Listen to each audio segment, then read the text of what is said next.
a nossa aplicação da nossa metodologia, ela começa com a identificação de uma situação problema e tem dois aspectos fundamentais. O primeiro aspecto fundamental é a forma de constituição do SDP. E o segundo aspecto é a forma de coordenar as conversações. Pensa bem aquela equipe lá de Campo Belo, quando se encontrou com todas aquelas pessoas para o encontro conversacional e a equipe ia coordenar essas conversações, né? Existe uma forma muito especial para se fazer a coordenação, para se conseguirem os resultados que eles conseguiram lá e compartilharam conosco aqui, né? Então, a forma de constituição do SDP já deve estar claro para nós que se dá exclusivamente em conversações. Não há critérios de inclusão, já falei. Não é porque a pessoa é chefe ou porque ela é diretora da escola que ela tem que participar. As pessoas são convidadas a participar. Jamais vão ser convocadas e muito menos intimadas a participar do encontro conversacional do SDP. É claro que cada pessoa tem a sua motivação para participar desse encontro conversacional, para comparecer lá, né? Existem idiosincrasias, cada família, cada técnico, cada trabalhador social que está ali tem um motivo especial para estar ali, né? Porém, tanto as famílias como os trabalhadores sociais ou os técnicos estão vivendo um risco que é comum a eles. Qual o risco que é esse? Eles estão correndo o risco de não cumprir a determinação judicial. Todos precisam que essa determinação seja cumprida, né? As famílias, os programas, o judiciário, todos querem que isso aconteça, né? E se essas pessoas vieram participar, é porque elas devem ter pensado, isso tem a ver comigo. Elas são convidadas, se elas se mobilizam, é porque ali existe o que a gente chama de uma situação problema nossa. Uma situação problema que é comum a várias pessoas que estão ali.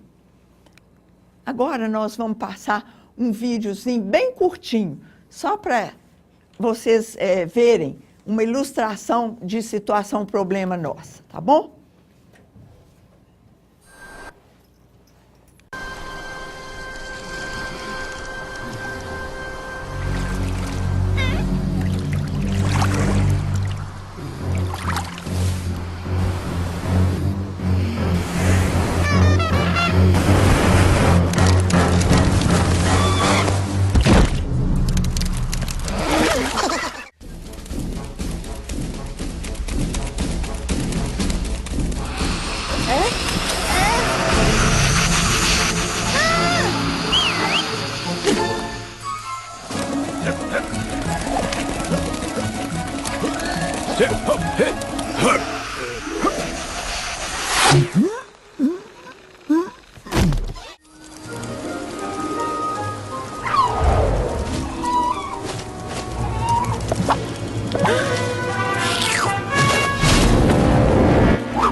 Então, eu trouxe esse vídeo que eu achei que ilustra bem o conceito, né? A ideia de situação problema nossa. Nós achamos que a situação problema nossa, o fato de ser uma situação compartilhada, comum a todos que estão ali no encontro conversacional, é uma condição fundamental para que aconteça a co-construção da solução, né? E aí a gente pode se perguntar, será que alguém se mobilizaria para conversar, para abordar, para tentar solucionar um problema que seja só do outro, com quem ele não tem nenhum tipo de vínculo, nem pessoal, nem institucional. Então, a gente acha que a co-construção da solução da situação-problema depende da implicação pessoal, né? Depende desse envolvimento e da pessoa, cada um que está ali sentir que aquela situação tem a ver comigo. Então, a presença das instituições, vocês viram quantas instituições estavam representadas nos mapas de rede que eu mostrei? A presença das instituições é muito importante. Ela interliga todas as motivações idiosincráticas. Além disso, as instituições trazem recursos que vão ser colaborativamente mobilizados. Vocês viram lá na situação compartilhada pela equipe de Campo Belo? Né? Cada uma das instituições tinha recurso para ajudar de alguma forma, para assumir de alguma forma, alguma ação, né? Então, a presença das instituições permite distribuir as responsabilidades sem sobrecarregar as famílias, né? Com certeza, as famílias têm motivos que precisam ser considerados quando elas não estão colaborando para o cumprimento da medida, não é? Elas têm seus motivos. Talvez, quando elas estão sendo ouvidas, elas vão dizer, meu filho já é adolescente, eu não consigo fazer ele ir lá, né? Como é que as instituições podem trazer recursos que ajudem essas famílias a também fazerem a sua parte? Porém, nós acabamos de falar, então, da forma de constituição do SDP, não foi? Agora, a forma de constituição do SDP não garante que a gente vai atingir o objetivo de mudar as relações entre as pessoas, de criar um contexto colaborativo, um contexto de autonomia. O que é que nós vimos lá atrás? Que o contexto que vem para o SDP é um contexto de opiniões antagônicas, né? De posições antagônicas. Então, só constituir esse sistema dessa forma não garante que as relações vão mudar. E o que a equipe sistêmica deseja é que haja uma mudança nas relações. Então, daí a importância do segundo aspecto fundamental na aplicação da metodologia, que é a forma de coordenação dos encontros conversacionais.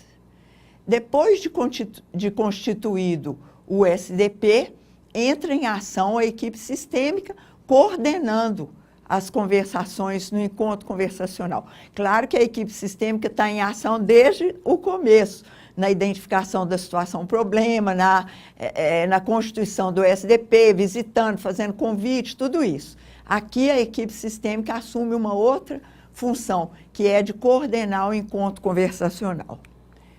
Então, essa equipe sistêmica, que assumiu um pensamento novo paradigmático, ela assume que ela não é especialista em soluções. Ela é uma especialista em relações. Por isso ela é sistêmica. Ela foca as relações e tem recursos para atuar sobre as relações do sistema. Então, ela atua para criar um contexto de autonomia, um contexto colaborativo. O que é autonomia para nós, né? A nossa colega Juliana definiu assim a autonomia. Ela estava parafraseando Marcelo Pachmann e falou assim, autonomia não é uma coisa que uma pessoa tem mais, outra tem menos. Não é uma coisa que o pai vai embrulhar e dar de presente para o filho no dia que ele faz 16 anos ou 15 anos, né?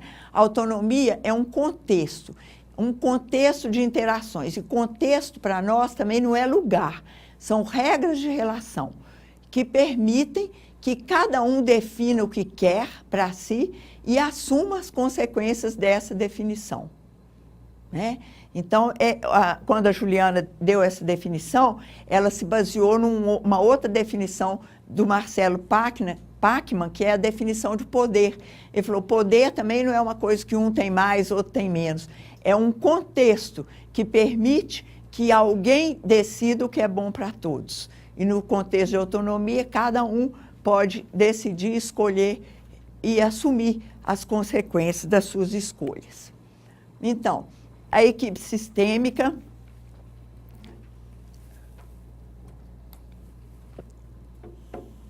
cria um contexto seguro, garante a todos igual direito à voz, tanto aqueles jovens que receberam a medida de LA, quanto as famílias, quanto se tiver lá o promotor, o juiz, delegado, todos têm igual direito à voz.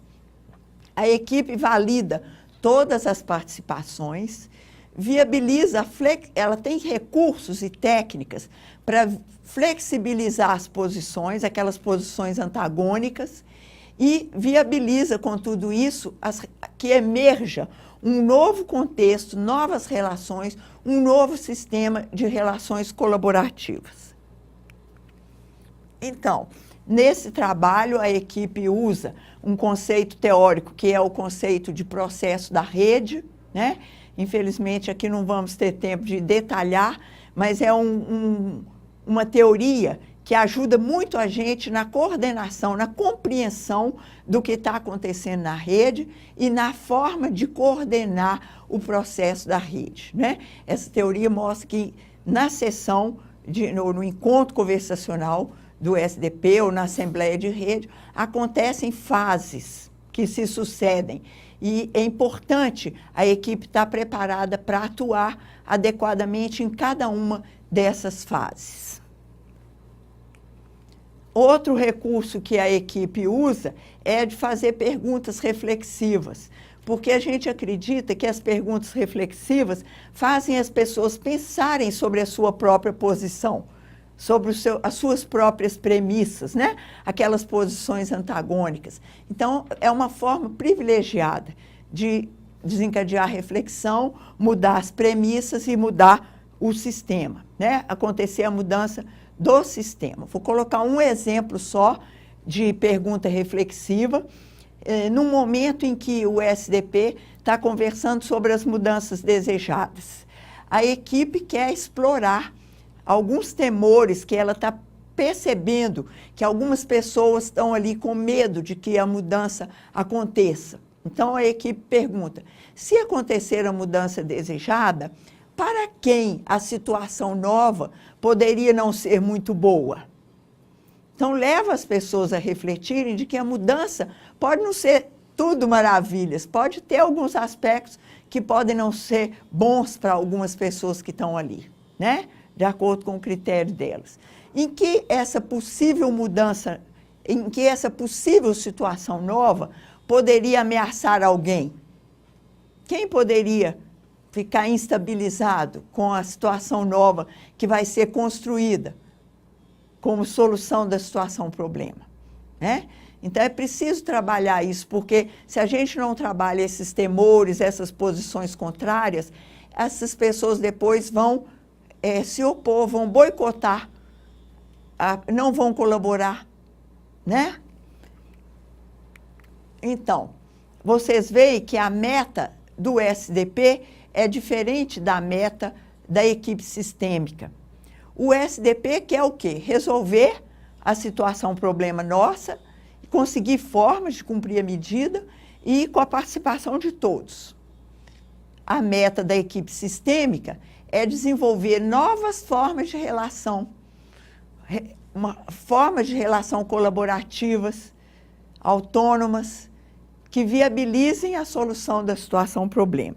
Então, a equipe sistêmica, ela não vai se comprometer com encaminhar tal ou qual solução para a situação-problema. Ela não se envolve com o que é melhor para aquele sistema. O sistema é que vai decidir com autonomia o que é melhor, o que é possível agora, que recursos nós temos para encaminhar essa solução. Então, a equipe sistêmica se compromete com a qualidade das conversas, com as relações que estão acontecendo ali, de modo que as pessoas ali legitimem-se umas às outras, né? Que cada uma seja respeitosa, que o clima seja de respeito, que todos sintam que podem falar, que são ouvidos e que todos são legitimados. Então, essa forma de coordenar as conversações, ela propicia emergir um sistema linguístico que pode conversar sobre as suas próprias relações e que conversa na emoção do respeito mútuo, da legitimação do outro. Isso a gente chama de um sistema transformador das suas próprias relações. Nós temos ouvido as pessoas saindo desses encontros conversacionais e comentando, nossa, que foi diferente. Olha, eu nunca tinha me sentido ouvida dessa forma. Eu me senti reconhecido aqui. Então, é um contexto, é um sistema que emerge, que é um sistema transformador das próprias relações. Então, essa forma de coordenar as conversações, ela propicia a mudança do sistema. É diferente para nós falar em mudança no sistema e mudança do sistema. A mudança do sistema é a mudança das regras de relação que estão rolando ali naquela conversa, né? Então, o que a gente vê é que pode desaparecer esse sistema de conversações que era de caracterização, acusação, recriminação, e pode aparecer um outro sistema, que é colaborativo, cuja organização são as transformações das relações. Então, os dois aspectos da metodologia são importantes. A forma de constituir o sistema, mais a forma de coordenar o encontro, né? A forma de constituir o sistema viabiliza a rede. A presença das instituições interliga as motivações das pessoas que estão ali e a situação, problema nossa, que surge, permite a co-construção, o envolvimento, todas as pessoas envolvidas, querendo fazer alguma coisa. E a forma de coordenação faz emergir esse sistema colaborativo, transformador das próprias relações. Então, a aplicação da metodologia, só resumindo, propicia um sistema colaborativo, propicia a co-construção da solução da situação-problema e a dissolução do SDP. E, além disso, a gente acredita que a aplicação da metodologia permite com que a gente leve para outros contextos aquelas regras de relação que a gente vivenciou ali. A possibilidade de participar, a possibilidade de colaborar, a possibilidade de assumir responsabilidade na construção do bem comum, né? Que a gente possa mudar essas relações que nós constituímos e vivemos e que a gente possa viver um novo contexto social que viabilize o desenvolvimento da cidadania. Agora, então, nós vamos ver um vídeo de uma experiência que foi desenvolvida no Ministério Público do Estado de Goiás, em que foi criado um programa chamado Parceria Cidadã, em que foi aplicada essa metodologia. Lá nós demos o curso em Goiânia, o mesmo que a gente dava aqui em Belo Horizonte e em Vitória. Uma aluna era promotora de justiça, se encantou com a metodologia, se entusiasmou e foi ao procurador-geral do Ministério e lá propôs para ele. O Ministério Público nos convidou para fazer uma capacitação lá, fizemos alguns workshops e foi criado o programa Parceria Cidadã, onde várias comarcas vêm participando dessa forma de lidar com as situações problema. Em 2007, quando o Ministério Público de Goiás iniciou os trabalhos de implantação do programa Parceria Cidadã, foi forte a certeza e determinação na busca de soluções extrajudiciais às demandas de diversas comunidades no Estado.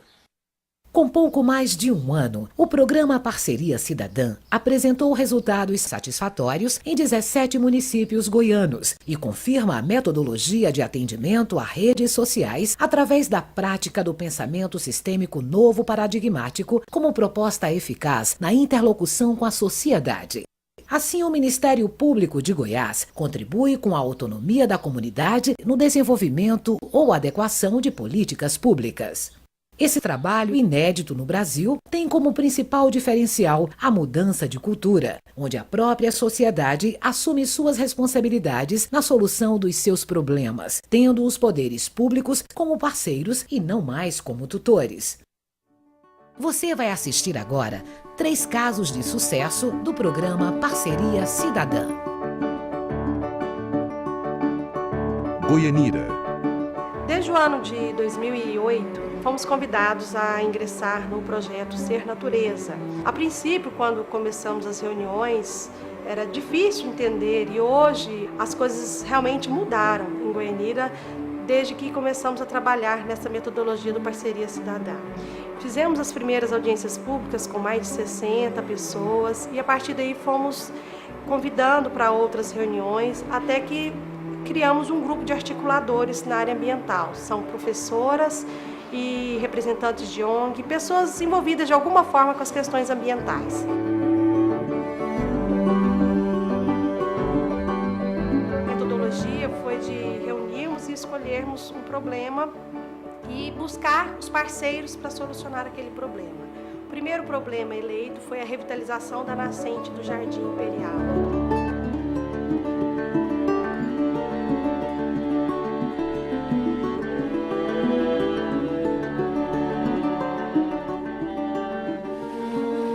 Local onde tinha a nascente, o olho d'água. E um articulador trouxe um vídeo para uma roda de conversa mostrando que tinha casas que brotavam água no chão das casas. E esse vídeo já tinha sido mostrado para os prefeitos, para os vereadores, mas até então nunca nada tinha sido feito. Naquele momento ali estavam representantes do Legislativo, representantes da comunidade e os próprios vereadores, a partir daquela reunião, encaminharam um pedido de desapropriação da área para o senhor prefeito, porque sentiram que a população iria cobrar. A área foi desapropriada, está cercada e estamos articulando para que agora em dezembro, nas chuvas, ainda seja replantada. E a natureza está se encarregando já de reflorestar o local. Sem mesmo antes nós ter plantado, já está recuperando o leito do córrego. A partir do momento que se revegetar e a gente ter uma nascente realmente, que a gente vai saber qual que é a área que tem que ser delimitada. Os moradores estão o tempo todo participando, eles são convidados e eles têm apresentado também receptividade ao projeto. Para mim está tudo correndo em dia, na paz de Deus, também tá bom. Toda a vida eu tinha no saimento, toda a vida eu estou de acordo. Se tivéssemos ingressado com uma ação judicial, não sei quando que teríamos esse resultado de desapropriação. A gente confronta as informações que nos chegam não é o que realmente está acontecendo. Por isso é importante a gente ir a campo, sair um pouco do gabinete e verificar realmente como estão. A sociedade em Goianira, representada pelos articuladores, está tomando consciência do poder que eles têm. Eles estão aprendendo que eles se organizando, eles vão conseguir.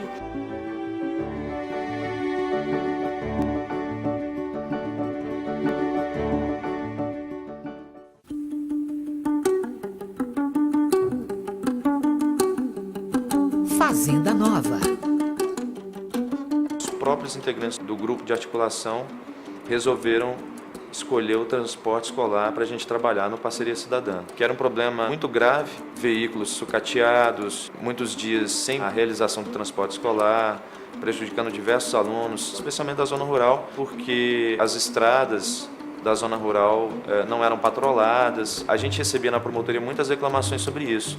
Por ação do Ministério Público, foram convidadas as pessoas aqui do segmento, vários segmentos aqui da sociedade local, e compareceu muita gente no primeiro encontro que teve. No final, 15 pessoas ficaram participando desse grupo articulador.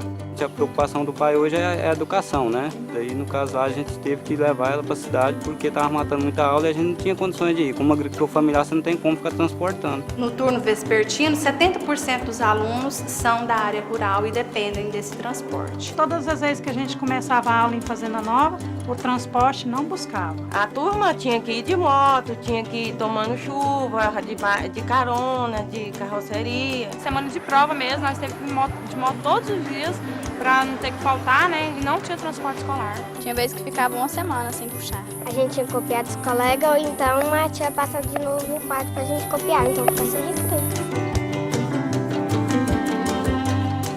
Nessa roda de conversação conseguimos reunir pessoas ligadas ao problema, nós chamamos muitos pais de alunos, professores, diretores das escolas, motoristas do transporte escolar e também houve a participação do prefeito, da secretária municipal de educação e de outras autoridades municipais. E nessa reunião, onde todos manifestaram o interesse da melhoria, o prefeito aceitou as condições colocadas pelo grupo Parceria Cidadã.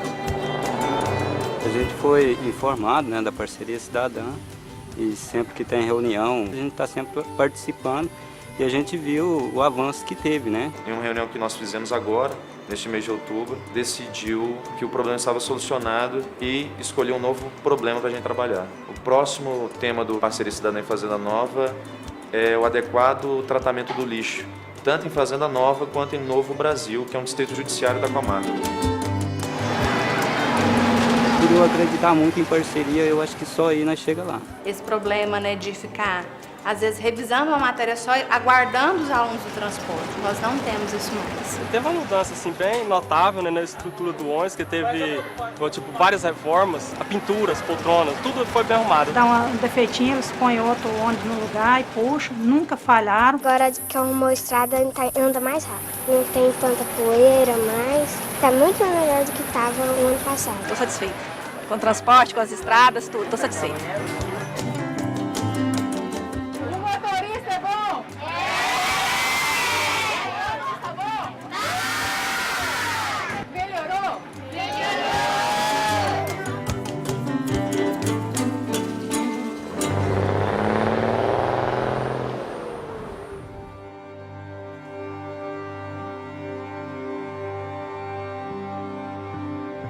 Senador Canedo. A doutora Rúbia diagnosticou esse aspecto de uma criança que estava tendo dificuldades em ser incluída na rede de ensino e perguntou se haveria interesse, no nosso caso, né, de senador Canedo, se inserir no programa de forma incidental, já que era um problema emergencial que não haveria tempo para preparação de toda a estrutura do projeto. E vamos voltar um ano atrás, quando o Fabiano estava completamente excluso da sala de aula. O Fabiano, ele teve alguns problemas em algumas escolas que ele estudou. A questão mesmo de relacionamento, de adaptação. Por conta de um relatório da professora e que fez com que a mãe ficasse angustiada e conversando com ela. A gente ficou um pouco indignado com o relatório que foi feito. E aproveitando isso, nós conversamos com a doutora Rúbia, conhecemos, né, a promotora de senador Canedo, a doutora Marta, e abriu-se esse espaço conversacional. A gente pôde ter, assim, um lugar, uma referência aonde buscar, aonde poder falar o que realmente estava acontecendo, desabafar, né? Que até então a gente não tinha esse canal. Com certeza. Fomos convidados pelo Ministério Público para estar participando dessa roda conversacional. E onde nós encontramos a Dona Maria das Dores. E dessa forma orientá-la que ela trouxesse o Fabiano para o ensino regular, no caso aqui a Escola Sena Amaral. Conseguimos com que o Fabiano ficasse na escola e começasse a interagir. Esse trabalho passou uma segurança enorme. A mãe tinha medo de levar o filho para a escola porque os outros alunos iam discriminar ele pelo fato que eles são diferentes. A gente passa para eles a metodologia dos encontros, que a gente reafirma, né? Responsabilidade, compromisso, amor, segurança, paciência, todas as coisas que a gente sente naquele momento. Então a gente passa isso para os pais também. A gente pode tirar muitas crianças que estavam guardadas dentro de casa e pode levar para a escola, elas podem ter um atendimento na área da saúde, né? Então começamos com a questão de inclusão na rede de educação e, resolvida parcialmente, ou pelo menos encaminhada essa questão, surgiu a questão da inclusão no sistema de saúde, a questão dos CAPs, né, de centros de atendimento especializados em portadores de necessidades especiais. Temos crianças e adolescentes que precisam desse atendimento especializado, mas adultos também, né, ou adultos jovens ou adultos mais idosos. Então nós acreditamos que nesse espaço conversacional também houve a divulgação do serviço e as famílias têm procurado mais esse atendimento. Percebemos também que o município, por exemplo, na sua Secretaria de Educação atuava de uma forma, a Secretaria de Saúde atuava de outra forma e em questões paralelas. E eles mesmos não tinham essa comunicação do que cada um estava fazendo. Então essa roda serviu também de espaço para que fosse feita essa abertura, que cada setor do município conhecesse o que o outro setor estivesse fazendo, de modo que houvesse uma interação maior e assim uma efetividade maior também. Mas foi um caminho alternativo que no nosso caso deu muito certo.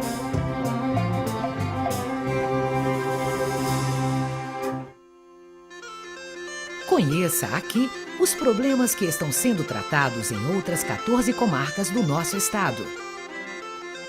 Bela Vista de Goiás. Coleta seletiva de resíduos sólidos.